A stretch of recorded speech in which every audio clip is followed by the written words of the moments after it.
Today on the channel, we're going to take a look at the E22 Pro electric scooter from Caroma. This thing looks really fantastic and is a lot of fun to ride around, both for adults and younger people, with a weight limit around 265 pounds. Now, you can see I've got it using a kickstand here, so it's very easy if you wanted to store it like this, but it is also foldable on this hinge right here. You simply fold it down and then it's easy for storage. Now it features a 350 watt brushless motor, has both a mechanical brake in the front, and then it uses the e-brake, or the brushless motor with an electric brake in the rear. You have a headlight on the front, and it is on, but it may not be easy to see this light outside during the day, but it's perfect for night riding. There's also a light in the rear that lights up. And then you also have some buttons and displays that we'll take a look at here on the handlebars. And here are those buttons and your display. Now for the display, you have your battery meter. This is your miles per hour. You have your cruise control, your Bluetooth connection, and we'll look at that as well because this has a Bluetooth app that lets you control all these same things from your phone. This little mechanism here locks on to the front of the, to the rear of the bike, to snap the handlebars in place when you're folding it. Here's your power button. And here are some buttons that pretty much you can do everything without the app, so you don't need to use the Bluetooth app. But here we have our plus and minus. This is, I believe, for adjusting your cruise control speed. And then you have your cruise control button here, and here's your lights. You can see here, turn the lights on and off. Pretty straightforward controls, and the screen is plenty big enough to be able to see it while you're riding. I also wanted to mention that whenever you apply the brakes, they have this blue LED strip lights that light up on the side, which is pretty cool.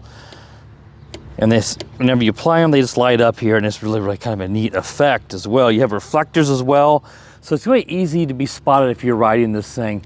Now on the other side of the scooter, we have this little boot we pull open, and this is where our charging port is. So got the charger here. Obviously it's not plugged in, but you just put the little connector in there, and this is how you charge it. This will light up red here on this little light on the front, and it'll go green whenever the scooter is fully charged. Now let's take a look at the Bluetooth app. So the app that you're going to use is a Tuya Smart app. You can get that on the Play Store or the App Store if you're on iPhone. And you will need to go in the first time and connect it to the Bluetooth. You'll find the bike in your Bluetooth settings, and once it's paired, then once you power up the bike, which you do need to make sure you have it powered up first, it will automatically connect by Bluetooth if you're within range of the bike. You can see here we're connected. We have 93% battery. It will show our single mileage and our total mileage. I've not ridden the bike much. As you can see, 0.6 miles. At the bottom here is where you can change these settings down here, your cruise control. You can turn the headlight on and off. And then there's those three speed rates for the bike. You have level 1, 2, and 3. And these are 10, 15, and 20 mile per hour speed limits. I highly recommend if you are starting out and you're a beginner of this, that you probably start out in the first rate. That's pretty much it. It also has a map here where you can click on that and find your location by GPS where you're at. Well, I'm sure that's just, you would be just using your phone's location. Pretty basic app, but it does let you alter or change settings if you want without having to use the button controls on the bike itself. All right, so that is a look at the app. Now, as I mentioned during that screen recording of the app, there are 3 speed rates. It's a 10, 15, and 20 mile per hour speed limits. 20 is really moving. Now to control that, you can use the touch buttons up here to the plus and minus to adjust between those 3 speed rates. I'm sure the plus and minus probably would let you adjust your cruise control as well. So if you're starting out and you're new to this, I would highly recommend you start out in one of the lower speeds, the 10 or 15 mile per hour limit. Now to take off on this bike, it will not take off under its own power. You do have to kick start it to go. That's so you can kind of get going and get your right speed for yourself to go. If you take off with the electric motor, it's going to probably take off very abruptly and make it difficult just to get on the scooter and get your balance. So keep that in mind. You do have to get going a couple miles per hour before it will take off under its own power.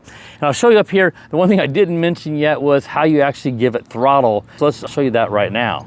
So here is your throttle control. It's the same piece here that has your power button. You're simply just going to press down on it. And the farther you press, of course, the faster that you will go. Really simple. So that should pretty much cover all the basics of the bike. Let's go for a ride now. This thing is a lot of fun. All right, let's kick off here and we'll get going here, and then the motor should be able to take over for us. You'll want to give it a little bit of throttle. Just push down a little bit so when you do get to the speed, it will actually start taking off under its own power. So we'll just start kicking here, and now there we go. I'm gonna give it some more throttle. Now, I think I'm in the lowest speed here. Just gonna get over to the side. There's a truck coming. You see we're going 7 miles an hour. Now, I had never ridden a scooter before, and I had no problem with this the first time. I thought I would have to take a long time to get to do this, and I didn't. Let's see, full speed. Yeah, we're in the lowest rate because it says about 8 miles per hour. It may be able to go 10. It depends on how much you probably weigh. May be all affecting the speed. Brake works really well, really good as well. Now I'm going to press the plus. I'm going to go up into the middle rate. Now I'm really starting to move here. This is up to around, we're getting up to 14, 15 miles per hour.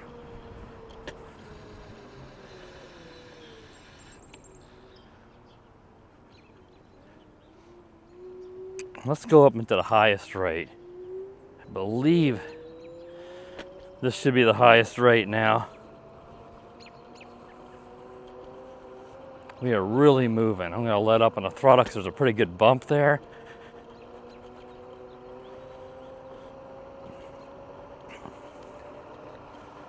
And we're going down a hill, so I'm sure we could easily exceed that speed going downhill here.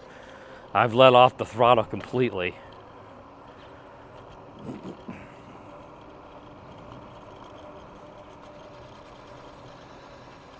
Don't want to get going too fast here. I'm 53 years old, so I don't need to be falling over and breaking bones, which is something that could very easily happen for anybody if you're reckless with one of these.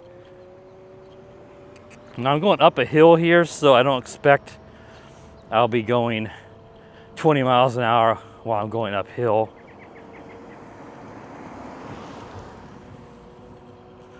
I have it completely floored now. I'm going 12, but I see I'm going uphill. So now we're really starting to move. Let's see. Yeah, I'm at 19 miles an hour. I think it said 19.8 or something. So round it off, it'd be 20. Really moves. And you can just keep this in the highest rate and just give it half throttle. You don't need to go full speed. And that's what I'm going to do here. Rather than filling with the speed rates, I'm just going to keep it in the highest and just not give it full throttle.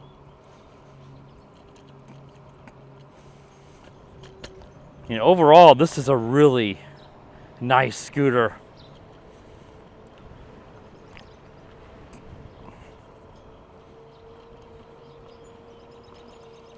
There may be quite a bit of wind noise here in the mic, guys, going into the wind, so apologize for that. Really, the only gripe I could say I have with this bike is the handlebars. They don't want to, the locking mechanism, at least on mine, doesn't want to keep them locked into place as well. Sometimes I can push it down. Now, part of that could be my own fault because when the handlebars are very easy to put together, but if you mess any of that up and I end up kind of bending the clamp, so it could have caused that clamp to not lock into place as well as it should. So that could be my fault. But certainly this thing is adjustable enough that my 8-year-old daughter has no problems riding it, and she was doing quite well. I was surprised. Well, not really. She's pretty good at that stuff. And all the way up, the handlebars are perfectly fine for myself. Now the tires on this are not inflatable. I didn't mention that. They are just, you know, filled with something, I don't know, foam. I don't know what it is inside there, but it's not air filled. So that could affect the ride quality a little bit, but you don't have to worry about blowing out an inner tube or having to inflate the tires after it's set through the winter. So that's obviously a big plus.